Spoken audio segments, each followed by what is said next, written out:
അപ്പോ ജോയ്സും ഭായി, അപ്പൊ നമ്മുടെ കെഎൽ മീഡിയയിലേക്ക് എന്തായാലും നമുക്ക് ഇന്നത്തെ ഒരു വർക്ക് എന്ന് പറയുന്നത് നമുക്കൊരു റിവ്യൂ ആവാം. ആയിക്കോട്ടെ. ഇന്ന് കണ്ട നമ്മുടെ സിനിമേനെ കുറിച്ചിട്ടാവാം. അതെ അതെ. അതിലിപ്പോ ജോയ്സും ഭായിക്ക് കണ്ടപ്പോ എന്താണ് തോന്നിയത് ആ സിനിമേനെ കുറിച്ച്? സോ ഇന്ന് നമ്മൾ കണ്ട പടം എന്ന് പറയുന്നത് ഗെറ്റ് സെറ്റ് ബേബി എന്ന് പറയുന്ന സിനിമയായിരുന്നു. ഉണ്ണിമുകുന്ദൻ, നിഖില വിമൽ, അങ്ങനെ താരങ്ങൾ അഭിനയിച്ചിട്ടുള്ള ഇന്ന് 21-ാം തീയതി റിലീസായിട്ടുള്ള സിനിമ. നമ്മളിത് കാണാനായിട്ട് പോയത് ഏകദേശം ഒരു എത്ര മണിക്ക്? ഇത് പടം 7:45 7:45 നമ്മളിവിടെ ഇറങ്ങിയപ്പോ 7:30 നമ്മളൊരു 5 മിനിറ്റ് വൈകി. പടം തുടങ്ങിയ ടൈമിലാണ് നമ്മള് ചെന്ന് കയറിയത്. അപ്പൊ ഒരു ആദ്യത്തെ ഒരു 5 മിനിറ്റ് പോയിരുന്നു. 5 മിനിറ്റ് പോയിരുന്നു. എന്നാലും ഉള്ളതുകൊണ്ട് ഓണം പോലെ നമ്മൾ അങ്ങ് ഐശ്വര്യമായിട്ട് അങ്ങ് കണ്ടു തുടങ്ങി. JK സിനിമാസിലാണ് ഞങ്ങള് പടം പോയി കണ്ടത്. അപ്പൊ പടത്തിന്റെ അഭിപ്രായം എന്ന് പറഞ്ഞു കഴിഞ്ഞാൽ എങ്ങനെയുണ്ടായിരുന്നു ജോയ്സും ഭായിക്ക് ഈ പടം? ഒരു ടെക്നിക്കൽ ആസ്പെക്ടിനെ കുറിച്ച് അധികം പറയാനായിട്ട് അറിയില്ല. എന്നാലും കണ്ടത് വെച്ച് നോക്കുമ്പോൾ ഓവറോൾ നല്ലൊരു സിനിമ തന്നെയാണ്, അതിലൊരു സംശയമില്ല. തുടക്കം പ്രധാനമായിട്ട് ഡയറക്ടർ വെച്ച് തന്നെ പറയാം. നമുക്ക് എന്ത് തോന്നി ഡയറക്ഷനെ വെച്ച് തോന്നിയെന്ന് പറഞ്ഞാൽ നല്ലൊരു സാധാരണക്കാർക്ക് കാണാൻ പറ്റിയുള്ള ഒരു പടമുണ്ട്. അതായത് നല്ല ഫാമിലിക്ക് ഈ പടം ചെന്ന് കഴിഞ്ഞു കഴിഞ്ഞാൽ ആ തിയേറ്ററിൽ ആഘോഷിക്കാം. കാരണം അതേപോലെയുള്ള കഥകളും അതേപോലെ കുറച്ച് കോമഡികളും പിന്നെ ആ ലാസ്റ്റ് ക്ലൈമാക്സ് സീനിലൊക്കെ അവളെ കെട്ടിപ്പിടിക്കുന്ന ഉണ്ണിമുകുന്ദൻ അവളെ കെട്ടിപ്പിടിക്കുന്ന ആ ഒരു ഭാര്യ ഭർത്തൃ ബന്ധത്തിന്റെ ശരിക്കൊരു തീക്ഷ്ണത ഉളവാക്കുന്ന ഒരു സീനൊക്കെ ആയിരുന്നു അത് കാണാൻ. നമുക്ക് ആർക്കും കാണാനുള്ള ഒരു പ്രചോദനം തോന്നും ആ ഒരു സീനൊക്കെ കാണുമ്പോൾ.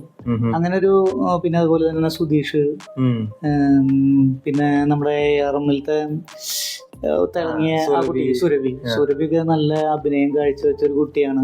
എന്റെ അഭിപ്രായത്തിൽ എങ്ങനെ വന്നാലും നല്ല ഒരു ഫാമിലി സിനിമയാണിത്.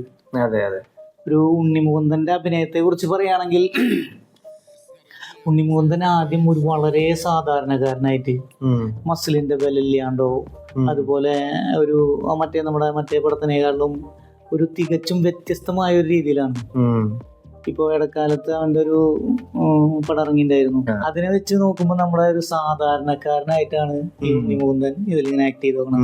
അതില് വളരെ രസകരമായിരുന്നു. ഉണ്ണിമുകുന്ദന്റെ അഭിനയവും കാര്യങ്ങളൊക്കെ രസകരമായി. ആ ബോഡി മെയിൻറ്റെയിൻസ് ചെയ്ത് ആള് ആ രസത്തിനനുസരിച്ച് കൊണ്ടുപോയി ഓരോ സീനുകളും നമുക്ക് കണ്ടിരിക്കാൻ തോന്നുന്ന രീതിയിലുള്ള ഒരു പടമായിട്ട്. പിന്നെ സാധാരണ പറയുന്ന പോലെ ഒരുപാട് ഇടി കാര്യങ്ങൾ ഇതൊന്നുമില്ല. ഒരു സൈലന്റ് പടം. തീർച്ചയായും സൈലന്റ് ആയിട്ട് കഥയ്ക്ക് പ്രാധാന്യം, അതേസമയം തന്നെ ഇടയിലൊക്കെ രസിപ്പിക്കുന്ന രീതിയിലുള്ള കോമഡികളും അതും ഓവറായിട്ട് തോന്നാത്ത രീതിയിലുള്ള വളരെ നാച്ചുറലായിട്ട് കഥ പോകുന്നതിന്റെ ഒപ്പം തന്നെ പോകുന്ന സിറ്റുവേഷനിൽ വരുന്ന തരത്തിലുള്ള കോമഡികളാണ് എനിക്ക് തോന്നിയത്. സോ അതും വളരെ ലൈറ്റ് ഹാർട്ടഡ് ആയിട്ടുള്ള കോമഡികളായിരുന്നു. നേരത്തെ പറഞ്ഞ പോലെ സാധാരണ ഒരു സൂപ്പർ ഹീറോ വേഷത്തിൽ നിന്ന് മാറിയിട്ട് ഒരു ഡോക്ടർ എന്ന് പറയുന്ന ക്യാരക്ടർ അത് അതിന്റെ സാധാരണത്വത്തോടു കൂടി തന്നെ കാണിക്കാനായിട്ട് സാധിച്ചിട്ടുണ്ട്. അത് എല്ലാ കഥാപാത്രങ്ങളും എനിക്ക് വളരെ രസകരമായിട്ട് തന്നെ തോന്നി. തുടക്കം പറയുകയാണെങ്കിൽ ഉണ്ണിമുകുന്ദന്റെ പേരായിട്ട് അഭിനയിച്ചിരിക്കുന്ന വിമല നിഖിൽ അല്ലെ, നിഖിൽ, സുരഭി, പിന്നെ സുരഭിയുടെ ഭർത്താവായിട്ട് സുധീഷ്. സോ ഇവരൊക്കെ വളരെ രസകരമായിട്ടുണ്ടായിരുന്നു. പിന്നെ നമ്മുടെ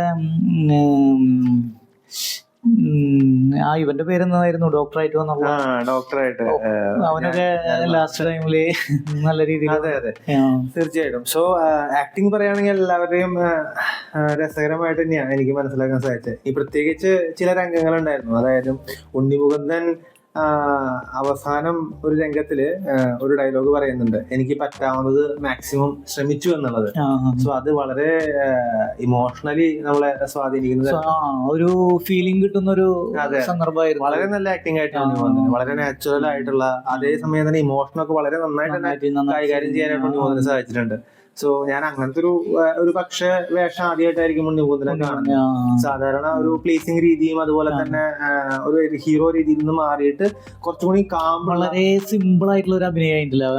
സിമ്പിളും അതേസമയം ഇമോഷണൽ രംഗങ്ങള് അതിന്റെ പക്വതയോട് കൂടിയിട്ടാണ് എനിക്ക് അഭിനയിച്ചു എന്നാണ് മനസ്സിലാക്കാൻ സാധിച്ചത്. ബാക്കി എല്ലാവരും കോംപ്ലിമെന്റ് ചെയ്തു. പക്ഷെ കൂടുതൽ തിളങ്ങി തോന്നുന്നത് എനിക്ക് ഉണ്ണി മുകുന്ദന്റെ അഭിനയം തന്നെയായിരുന്നു. കാരണം പുള്ളിക്കാരൻ തന്നെയാണ് കൂടുതൽ സ്ക്രീൻ ടൈമും എല്ലാം ഉള്ളത്, അതിൽ സംശയമില്ല. സോ അത് വളരെ രസകരമായിട്ടുണ്ടായിരുന്നു. ഇനി ഈ പടത്തില് കണ്ടുകൊണ്ടിരിക്കുമ്പോ എനിക്ക് പണ്ടത്തെ നമ്മളുടെ മലയാള സിനിമയിലുള്ള വേറൊരു സിനിമയെ കുറിച്ചുള്ള കുറെ കാര്യങ്ങൾ എനിക്ക് ഓർമ്മ വന്നു. ഇതുപോലെ തന്നെ ഒരു മെഡിക്കൽ ഡ്രാമയായിരുന്നു അയാളും ഞാനും തമ്മിൽ എന്ന് പറയുന്ന സിനിമ എന്ന് പറയുന്നത്. അതില് പൃഥ്വിരാജിന്റെ എവല്യൂഷനും സാധാരണ ഒരു റെസ്പോൺസിബിലിറ്റി ഇല്ലാത്ത ഒരാളിൽ നിന്നും റെസ്പോൺസിബിലിറ്റി ഉള്ള മെച്യൂർ ആയിട്ടുള്ള ഒരു കഥാപാത്രമായിട്ട് ട്രാൻസിഷൻ ചെയ്യുന്ന, അത് ഇത്തിരി കൂടി ആഴത്തില് ഒരു പക്ഷേ അയാളും ഞാനും തമ്മിൽ എന്ന സിനിമയിൽ നമുക്ക് മനസ്സിലാക്കാൻ സാധിക്കുമെങ്കിലും അതേ രീതിയിൽ തന്നെ ഒരു പരിധി വരെ എനിക്ക് ആ ഇന്റൻസിറ്റിയോടും ആ ഇമോഷണൽ തീവ്രതയോടും കാണാൻ സാധിച്ചൊരു സിനിമയത്. അവസാനത്തെ ആ രംഗങ്ങളും പ്രത്യേകിച്ച് അവൻ അതിനെ കുറിച്ച് എനിക്ക് അധികം പറയാൻ സാധിക്കില്ല, കാരണം നമ്മൾ ഒരു പക്ഷേ കഥ വെളിപ്പെടുത്തുന്നതായിരിക്കും.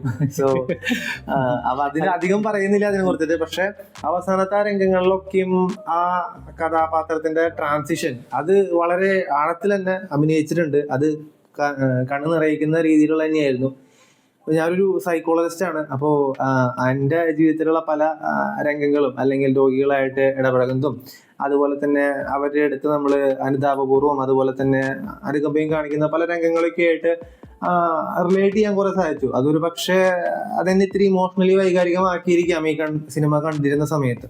സോ അങ്ങനത്തെ രീതിയിലൊക്കെ നമ്മളെ സ്പർശിക്കുന്ന ഒരു സിനിമ തന്നെയാണ്, അതിലൊരു സംശയമില്ല.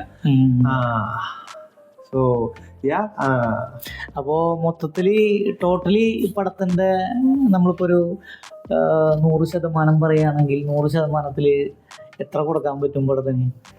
അങ്ങനെ പറയാനായിട്ടുള്ള ഒരു അത്രയും വൈകല്യം ഒന്നും എനിക്കുണ്ടെന്ന് തോന്നുന്നില്ല. എന്നാലും വളരെ നല്ലൊരു എന്റർടൈനർ തന്നെയാണ്. വളരെ നല്ല രീതിയിൽ ആസ്വദിക്കാവുന്ന ഒരു ഫീൽ ഗുഡ് മൂവി എന്നൊക്കെ പറയത്തില്ല, ആ രീതിയിൽ ആസ്വദിച്ച് കുറച്ച് നമ്മളെ ഇമോഷണലി ചിന്തിപ്പിച്ച് നമ്മളെ നന്മകളൊക്കെ ഒന്ന് തട്ടിക്കുടഞ്ഞ് പുറത്തേക്ക് എടുത്ത് മനുഷ്യനായി പെരുമാറാനും മനുഷ്യത്വം നമ്മൾക്ക് വീണ്ടും വീണ്ടും വിളിച്ചോദിപ്പിക്കുന്ന തരത്തിലുള്ള പല രംഗങ്ങളുള്ള ഒരു നന്മയുള്ള കഥയാണ്. തീർച്ചയായും നന്മയുള്ള കഥയാണ്. സോ ബായിക്ക് എന്താണ് തോന്നുന്നത്? എന്ത് സിനിമയ്ക്ക്? എനിക്ക് ഇതിനെ കുറിച്ച് പറയുകയാണെങ്കിൽ അങ്ങനെയൊക്കെ തന്നെയാണ്. നല്ലൊരു നന്മയുള്ള ഒരു നമ്മുടെ മലയാളിത്തം നിറഞ്ഞു നിൽക്കുന്ന ഒരു നായകൻ. അങ്ങനെയുള്ള ഒരു ഇത് തന്നെയാണ് എനിക്ക് തോന്നാനുള്ളത്. നമ്മള് ഇപ്പൊ ഞാൻ പറയുകയാണെങ്കിൽ ഒരു 100 നമുക്കൊരു 80% കൊടുക്കാം. 80% കുഴപ്പമില്ലാത്തൊരു പടാണ് എന്നുള്ള രീതി കൊടുക്കാം. അങ്ങനെയാണ് എന്റെ നിലപാട്. അതെ, തീർച്ചയായിട്ടും 80 നമുക്കൊരു പക്ഷെ അതിനേക്കാൾ കൂടുതൽ കാണാൻ സാധിച്ചേക്കും. കാരണം എനിക്ക് തോന്നുന്നു ഈ റീസെന്റ് ഇതുപോലെയൊക്കെ മനസ്സറിയിക്കുന്ന തരത്തിലുള്ള ഒരു പടം എനിക്ക് തോന്നുന്നു അവസാനം ഞാൻ കണ്ടേക്കുന്ന മലയാളത്തിലെ ഹോം എന്ന് പറഞ്ഞിട്ടുള്ള പടമായിരുന്നു. അതാണ് എന്റെ മനസ്സിലേക്ക് വരുന്നത്. അത് കഴിഞ്ഞിട്ട് ഇഷ്ടംപോലെ പടങ്ങൾ വന്നിട്ടുണ്ടായിരിക്കാം, അതായത് നമ്മുടെ മനസ്സിനെ തൊടുന്നതും നമ്മളെ വൈകാരികമായി സ്വാധീനിക്കുന്നതൊക്കെ ആയിട്ടുള്ളത്. ഹോം എന്ന് പറയുന്ന സിനിമ ഇറങ്ങിയത് ഒരു പക്ഷേ കോവിഡിന്റെ സമയത്തായിരുന്നു, ലൈക്ക് 2021 കഴിഞ്ഞൊക്കെ ആയിരുന്നു. സോ അന്ന് ഞാൻ ഒരു മലയാള സിനിമ കണ്ട് ഇമോഷണലി സ്വാധീനിക്കപ്പെട്ട പോലെ ഇന്ന് എനിക്ക് വീണ്ടും ഫീൽ ചെയ്യാൻ സാധിച്ചു. അത് ഏറ്റവും എനിക്ക് മലയാളത്തില് എന്നെ സ്വാധീനിച്ചിട്ടുള്ള സിനിമ ഞാൻ പറഞ്ഞല്ലോ, അയാളും ഞാനും തമ്മിൽ. നമുക്ക് നമ്മളോട് തന്നെ ക്ഷമിക്കാനും അതുപോലെ തന്നെ നമുക്ക് കൂടുതൽ എന്താ പറയാ അനുകമ്പയോടൊക്കെ മറ്റുള്ളവരടുത്ത് പെരുമാറാൻ ശ്രമിക്കാനായിട്ട് നമ്മളെ സഹായിക്കുന്ന ഒരു സിനിമയായിരുന്നു. കുറെ മാറ്റങ്ങൾ വരുത്തുന്ന സിനിമയായിരുന്നു. അതുപോലെ തന്നെ അതേ ഒരു പരിധിവരെ തീവ്രതയിൽ നമ്മളെ കൊണ്ടെത്തിക്കുന്ന ഒരു സിനിമ തന്നെയാണ്, എനിക്കൊരു സംശയമില്ല. സോ എനിക്ക് വളരെ അങ്ങനെ നോക്കുമ്പോൾ തീർച്ചയായിട്ടും പ്രിയപ്പെട്ട ഒരു സിനിമ തന്നെയാണത്. അധികം നേരമായിട്ട് നമ്മൾ കണ്ടു വന്നിട്ട് അല്ലേ? ഞങ്ങളിപ്പോ പടം കണ്ട് ഇറങ്ങിയല്ലോ, ഏകദേശം എത്ര മണിക്ക് കഴിഞ്ഞ് 10:45 കഴിഞ്ഞോണ്ട് അല്ലെ? സമയം 11:48. നമ്മൾ യാത്ര ചെയ്തെത്തി. അപ്പോഴാണ് നമ്മളിങ്ങനെ വീഡിയോ ചെയ്യാൻ തീരുമാനിച്ചത്. അതെ അതെ. അപ്പോ എങ്ങനെ വന്നാലും നിങ്ങൾ എല്ലാവരും പോയി കാണണം. അതെ. അതുപോലെ തന്നെ നമ്മുടെ ഈ ചാനലും സപ്പോർട്ട് ചെയ്യണം. ഇനി അടുത്ത വീണ്ടും ഒരു പടമായിട്ട് ഞങ്ങൾ വരും. അപ്പോൾ നമ്മളുടെ ആദ്യത്തെ വീഡിയോ ആണ്. ഇനി മുതൽ സിനിമ റിവ്യൂ നമ്മുടെ ഈ ചാനലിൽ വരും, KL മീഡിയയിൽ വരും. അപ്പോൾ നിങ്ങളെല്ലാവരും കാണുക, അതുപോലെ തന്നെ ഞങ്ങളെ സപ്പോർട്ട് ചെയ്യുക. എന്തൊക്കെയാണ് ചെയ്യുക എന്താന്നുള്ളതൊക്കെ പറയാറില്ലേ, അതുപോലെയുള്ളതൊക്കെ ഞങ്ങൾ ചെയ്തോളൂ. ഞങ്ങളുടെ ചാനലിനെ ഒന്ന് സപ്പോർട്ട് ചെയ്തോളൂ. അപ്പോൾ എല്ലാവർക്കും നമസ്കാരം. നന്ദി, നമസ്കാരം.